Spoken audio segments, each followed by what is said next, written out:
Hey everybody, it's Eddie J on Crypto for GrowMyBag.tv. Hope you're having a good one. What's good, what's good, what's good? So yeah, I woke up this morning. It's a great day. It's a little overcast out. Wondering if it's going to rain, actually. But I think it's going to remain sunny. But here's what we're looking at. EU regulators are probing Robinhood's tokenized equity plans. The EU authorities are investigating Robinhood's plans to tokenize equities following concerns raised by OpenAI regarding potential risks and compliance issues. No. I completely disagree. The reason why I disagree is because for people to be involved with certain stocks, they have to be what's called accredited investors, right? And it was a way for people to say, well, you have to be smart enough to invest, or else you could lose all your money, and we don't want to deal with all that. In truth, all it is a way for people to keep other people out of being able to make money from money. It's a barrier to entry, is what it's called. Right? So allowing people to purchase stocks via different avenues, okay, figure it out. I guess this is them trying to figure it out. That's all I can think of right now is, they haven't gotten it right in terms of who can buy what, where, when, why, how, and it's going to affect them. And I'm kind of like, I feel bad for you, but I think people should have the ability to purchase stocks, bonds, options, just make investment moves, right? I don't think it should just be left to certain spaces. Now, if I go out and I buy crypto or I buy a stock, let's say, and I decide, well, I own the stock, I'm going to tokenize it. I'm going to make money from what I just own, what I just bought. Why not? Why not? What's the difference between that and a broker? I think the whole financial system needs kind of a rework, right? I mean, people don't use brokers the way they used to use brokers. Brokers have a much wider swath of people that they can talk to now. Back in the day, a broker wouldn't even glance in your direction if you didn't have a minimum amount of money. You can start trading stocks for as low as whatever the stock is. Check out Robinhood, just saying. And what are they doing? They're just opening up a market. So why can't these other companies open up markets? Why can't they? And so I'm just wondering, what they're really talking about is the ability for Robinhood to do something like this disrupts the current financial system. It disrupts the current financial system. And what it does is it says, well, what does the New York Stock Exchange do? What does NASDAQ do? What do all the exchanges around the world do if this comes into play in a broader, because Robinhood wouldn't be the only one, right? Or isn't the only one. So you start to think about that and you start to go, ooh, that's interesting. Oh, I forgot to tell you guys something. Don't forget to invest in yourself today. There you go. Get some love in that. So yeah, you start to realize that, yeah, you kind of have to understand that the idea of accredited investors, the idea of, oh, you're going to mess up the market. What do you care? You made your money off the stock. What's the problem? What's the problem? I'm telling you, disruption is coming and they have not figured it out yet. Disruption is coming and nobody's actually put a pin on it and said, oh, this is what it means. This is what it can do. So I find that to be interesting, and I'm going to be tracking that for sure. Crypto funds break records with $188 billion in assets under management. That's all of them. Bitcoin funds, Ethereum funds, la, la, la, la, la. Yeah. Burgeoning market, you think? Yeah. I think so. I absolutely think so. And then just in other news, I'm paying attention. If you're paying attention to stocks, Apple's been taking it on the chin, right? The new regime was calling them out, specifically called out Tim Scott, not Tim Scott, Tim Cook. I think that's his name. And now Meta comes along and snatches its top AI executive. Wow. I mean, it might not have been that hard because, Apple really isn't going to try to directly get into the AI game, I don't think. I think they came upon it too late, and everybody else is already so far ahead that they're kind of wondering, how could we possibly get in? We're going to have to collaborate. We're going to have to collaborate, and I think that's the way they went. So there was good reason for that person to leave. But I find it to be interesting because there's a market shift in where people are going, and Meta's not afraid to lay down some money. I mean, we're talking about baseball level deals, multi-year, $100 million, $300 million to come over and work for us, and blah blah blah. I mean, imagine what they're saying is, we're immediately going to put you in the top 1% right now. We're going to make you not rich, but wealthy right now. Right now. And other than a contract, are you hungry anymore? Do you have incentive to work? We'll see. We'll find out. But wow. I mean, because it's not like baseball where you actually love playing the game. If you love doing what you do, you'll probably keep doing it. But wow. Some of these figures that they're throwing around for new salaries is ridiculous. Ridiculous. Or you can just come see my company and we can help out your small and medium-sized business do your AI and automation implementation. We'll probably really help your company out. But I'm looking at that because I'm looking to see OpenAI lost a lot of people. Apple just lost somebody. I'm looking to see what kind of damage that does to the stock, if any. What kind of damage it does to their roadmaps, if any. One of my guys and I were speaking yesterday, and one of the things that we mentioned was, since China came out, DeepSeek, Qwen 3, others, what kind of response have we had from American companies? Are they rethinking distillation? Are they, just what are they doing? What are they doing for scale? Because right now, I can tell you, we've been running and testing things for a long time, and what we've discovered is we can run a 14B model, and a 14B model can go up against ChatGPT anytime, and sometimes even be more accurate. I won't even say sometimes. I'll say on the regularly more accurate than ChatGPT. And all you have to do is run it locally. I don't mean go to some company and rent a server or something like that. I mean, run it locally. I mean, you could rent a server and run it there as well and all that good stuff, not going to a big box AI company like OpenAI or Anthropic or one of these. And Anthropic is an AI company. They're an AI wrapper company, right? They figured out how to make something happen by leveraging different models and doing what they do. And I'm just sitting back and just saying, no, is Anthropic Claude, and I'm talking about Perplexity. One of the two. But either way, all of those companies charge you a lot of money to use their models, and you can get reliable results on your own. That's incentive. And when I look at how small and medium-sized businesses, are moving now, they need now more than ever to figure out how to do more with way less. Because they're going to get hit with bills and they're going to have to figure it out. The tariffs are going to hurt them the most. And they're going to have to figure it out. You're not alone. Give me a call.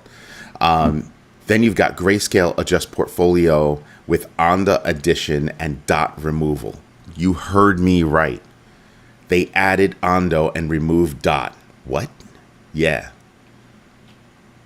And I was just talking about this, last night. Dot. Do I think it's going to make its GMB X factor? No. Do I think it's going to make money? Or can it make money? Yep. I do think it can make money. And so you think about that and you're kind of like, oh, That's why I created the GMB X Factor. It helps me kind of figure out, the risks and the chances of something achieving something. Right? Will Bitcoin hit its all-time high? It's only it's got a GMB X Factor of 0.03. So not only will it hit its all-time high, but I'm only going to make 0.03x on my money.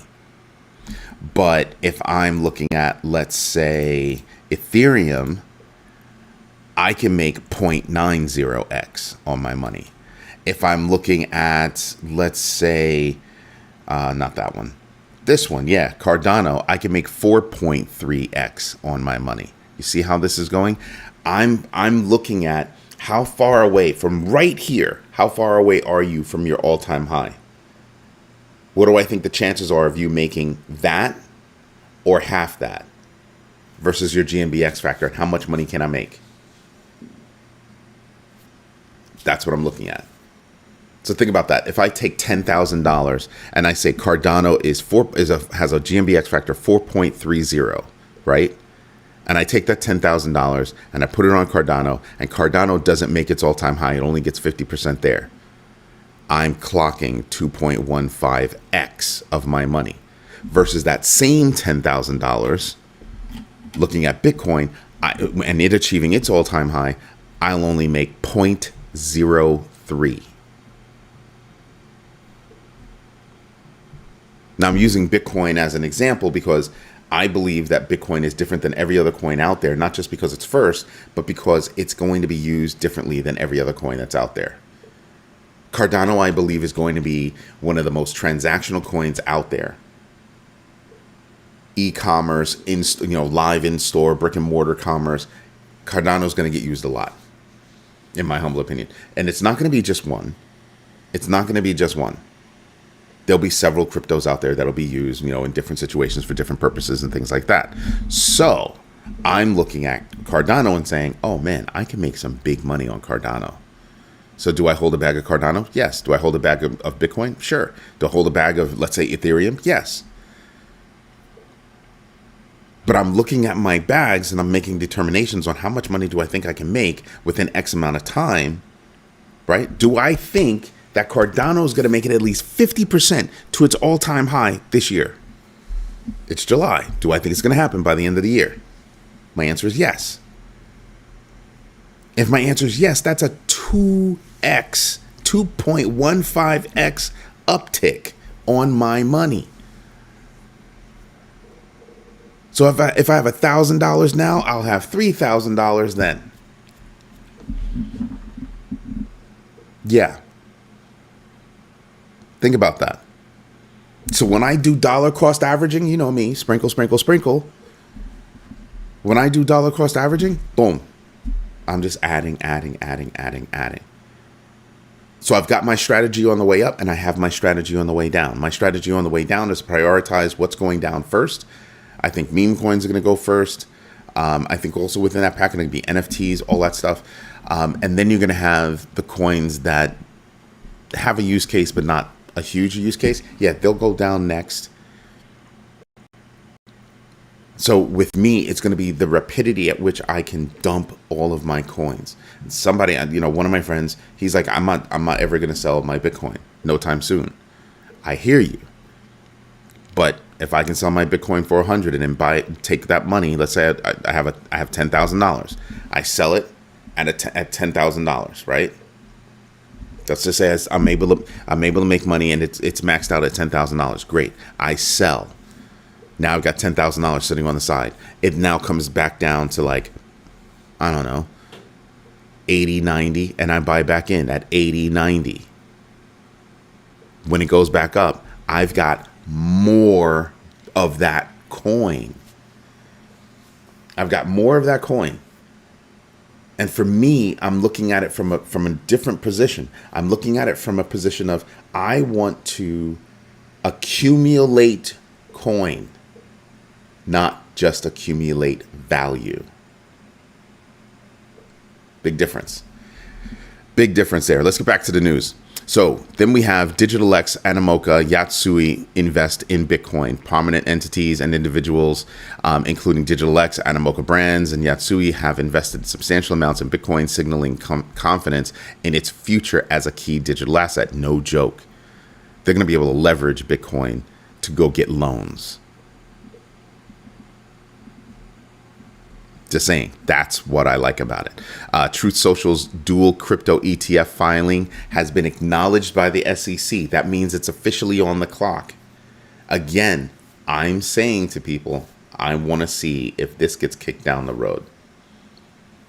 I want to see if the SEC drags their feet on this one versus the 70 some odd that are currently sitting there. I want to see if the SEC says, oh, yes, you can do that. And then all of a sudden, nah, hold on. See where I'm going with this?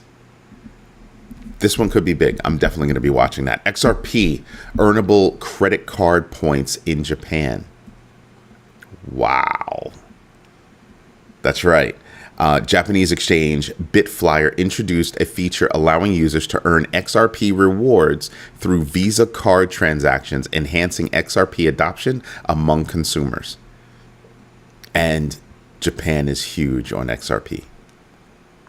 $100 million. I need to research this a little bit more, but it sounds like there could have been $100 million stolen from the Brazilian central bank because somebody on the inside sold their credentials to hackers.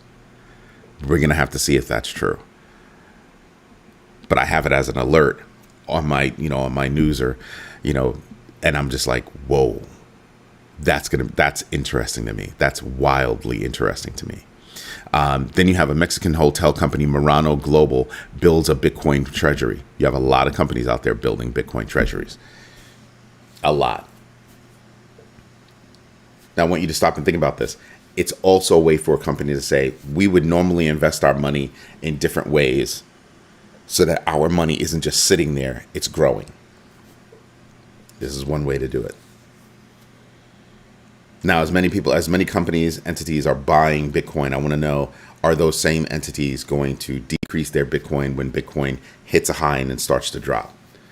Or are they going to ride the wave all the way down, like Strategy did, and then ride it all the way back up? It didn't matter. It went from 69 all the way down to the teens. Strategy was still buying. Came back up. Strategy was still buying, still buying, still buying, still buying. That strategy can work. It really, really can. It has for them. Look at the math. But I'm saying if you saw it going down by so much and you got out right here and it kept going down, and then you saw that it was almost hitting bottom and you started buying, you've now increased the amount of Bitcoin you have. That's always been my argument. I'm about the accumulation of coin, because at some point, companies are going to stop denominating things in dollars. They're going to start denominating things in Bitcoin, in Ethereum. They'll start thinking about things in those terms, not US dollar. I don't think it's going to be BRICS that's going to be taking out the US dollar as a dominant fiat around the world. Good morning, Mr. Big. So I'm looking at things like that. BRICS is having a meeting, I think sometime this month. And the number one topic on there is how to get from underneath the dollar. I don't think BRICS is, and frankly, BRICS to me is a political bloc. I think India has the most vulnerability. Why? Because India depends on external countries shipping jobs to them. Now, tariffs are going to kick in from the United States. Other countries are starting to wonder, well, we're giving away way too many tech jobs to India. Tech jobs are in India. It's not even play. So when I look at that, I'm kind of like, we're shipping too many jobs. We're exporting too many jobs to that country, which also means we're exporting too much money to that country. And you want to know something? I haven't heard anybody in Washington talk about that. But that is actually India's exposure. There's going to come a point in time where resources in India are not going to be as cheap as they are now compared to other countries' resources. And I think you're going to start to see countries start to say, you know what, that's kind of a security risk. We're going to start to bring these jobs back. Citigroup made that announcement. We're going to bring back 70% of those jobs. Ooh, that's a statement and a half. That's a statement and a half. So yeah, I'm paying attention to certain things. I really, really am. Now, you know what we should do? That's right. We should get into the numbers. Let me get my ugly mug out of the way. I hate when that happens. Hold on, let me give you back my ugly mug.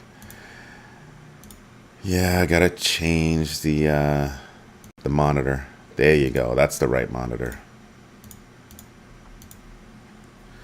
So right now we're looking at Dow futures at about 37 down, S&P futures down up about 7.75, NASDAQ futures up about 61, oil down about 0.25, the 10-year down about 0.02. So we'll see how the day goes, because I know yesterday tariff turmoil hit and certain things did take a little bit of a nosedive. Last time I looked, it was like 100. The Dow was down about 101. But we'll see what happens. I don't think it's going to have that much of an effect. I think the tariffs are a lie. I think it was a ruse to keep everybody's eyes off of everything else, but it's something that still needs to be cleaned up, and they're not doing a good job at cleaning it up. South Korea and Japan are basically saying, yeah, all right, whatever. You do what you're going to do, and we'll do what we're going to do. Remember, Japan flexed on the United States already. They moved or sold off $50 billion, and they have about almost $1 trillion, right, in debt, in carrying U.S. debt. And they moved $50 billion and rocked markets. I don't think Japan's worried. I don't think they're worried at all. So the ruse that's going on right now, they're going to have to figure it out. They're going to have to fix it. The United States is going to have to fix it. Straight up. Right? On the calendar today, we have the optimism index and the consumer credit report. So we'll see what happens there. The fear and greed index is down to 65 from 73. Interesting. DeFi Llama, we're looking at, decent volume. We're still below the 125 mark. We're at 123, so down another $1 billion in total value locked. Looking at this guy, Bitcoin, still trading within that pattern, right? 102,771 to 109,337. We're still bouncing right there. We are bouncing at the high, but we're still bouncing in that space. We're kind of just moving laterally. And if you look at this, I mean, yes, we went down over here, but for the most part, we've existed in this band for a while. We've existed in this band for a while. And we need some positive catalysts. What those will be, not sure yet. But we need some positive catalysts. Looking at the big board, I still believe in the same coins I said before, right? SHIB is holding true. Link is holding true. If you're into Doge, you could do that. I could see 20 cents. That would be a 25% raise, right? I could see 20 cents within the next couple of months. If you're into hype, that could be one. XRP is definitely one to me. HBAR is another one. Cardano, BNB, Solana, ETH, BCH, BTC, SUI, even LTC, Avalanche, Aave. Let's see. I don't really have a lot of faith in Dot. Dot's a great platform, but another one suffering from marketing. You're not seeing anything big happening on that platform, and which is making it hurt. But Dot, you could do a lot of stuff with. So just saying. I have not done any research on Leo, but if you're into Leo, if you've already done that, if anybody in the audience has actually bought Leo, could you tap in and, either this morning or tonight or something like that in the comments? Let me know what were your thoughts on Leo and why you bought in on it. I'd be very interested to find out, like seriously interested. Then we've got, looking at the big board, we're still below 40 in terms of the distance between Ethereum and Bitcoin. I like that. Bitcoin is up 16.55% on the year, and Ethereum is still down. I can still buy Ethereum right now, and when it comes back up, be in the money in a major fashion. I like that part. Right? There are a lot of them out here that I could really like. But looking at the big board, having the numbers in front of me like this gives me an opportunity to get used to the rhythm of a coin.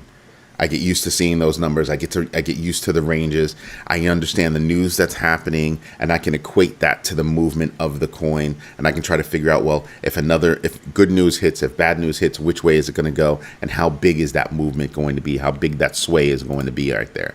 Then, like I said, I use this. I use the GMB X factor right here to figure out, well, what's going on within a given space. And right now, I just want to take a look at the losers list. I have a 5% rule, so you're going to stop right here. Fart coin is down 6.95% with a GMBX factor of 1.25. Fart coin is one of those coins, one of those meme coins that I think is actually going to do well in the bull run, which is why I pay attention to that. So a 1.25x, I'll take it because I think it will hit its all-time high, right? I'll definitely take it. Looking at the winners, let's do the same thing. Make sure we're looking at the right numbers. And again, short list. That means I have a list of 250 of the top winners, 250 of the top losers, 500 coins. And look at that. They're all trading in between. They're all within 5%. 5% up, 5% down. They're all within that space. Amazing. Amazing. Which means I think I can still buy. I still have time to buy and make it happen. Yo, greetings, Turtle Bitcoin. Don't forget to invest in yourselves today. So yeah, you start to look at this and you start to go, oh, I have an opportunity. I firmly believe, oh, I have an opportunity. I can do something here. And that's what I'm looking for. That's literally what I'm looking for. So yeah, pay attention, folks. There's a lot going on. There's a lot to see. Anyway, this is Eddie J on Crypto for GrowMyBag.tv. Hope you like what I'm doing. If you do me a favor, smash the likes. Let me know that you like it. Tell your friends about this community because we are growing. We went from 11,000 and change to above 15,000 subscribers in about a month. Not bad. We're growing. That's what that means. It means we're growing. People like what we're doing. We're learning together. We're teaching each other. We're making money with each other, and we're avoiding losses with each other. Big deal. Love that. Thank you for your time. Thank you for your patience. And as always, thank you for your trust. I'll be back tonight on the Crypto Overflow at 8 p.m. Eastern Standard Time. Have a good one. Bye-bye.